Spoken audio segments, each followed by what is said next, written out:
I think anytime you have a rodent in your house, you need to do something, a proactive approach to stop the rodents, because if there's one inside of the house, that means it came into the house. And so if one mouse came in and was detected, then it'll be just a matter of time, another one will come in, and then another one, and another one. A mouse can get into a gap that's just 1/4 of an inch, and a rat can get into a gap that's 1/2 an inch. So as you can imagine, on a house, there can be gaps everywhere.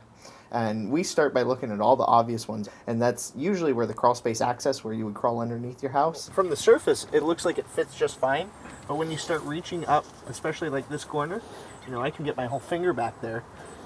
That one would be easily big enough for a rat to get through. And then a lot of times these front corners as well won't necessarily sit, so I can get my whole hand under this one. It's in the area well right there. And from looking at it, it looks just fine. But you know, when a rat or a mouse comes up to it, they're going to notice that gap very quickly. Any single rodent in the house is a red flag. And the first thing you want to do is think about how can you prevent it from getting into the house in the very first place.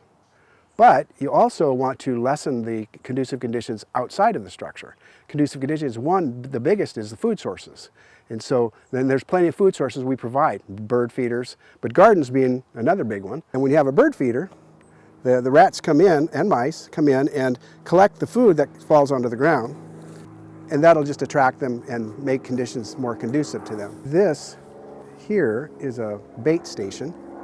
The purpose is to feed the rat something that will kill it. And so when rats come around at night, or mice, and they come up to the structure looking for a spot to get in, they actually crawl through this station, and then they can find a food, and that food will, if they eat it, they die. One rat would be insignificant into the house. You know, it would contaminate a little bit, but that rat is going to have mate, and then they're going to have babies, and those babies are going to grow up in a short period of time, and they're going to have babies. And then you get this multiple.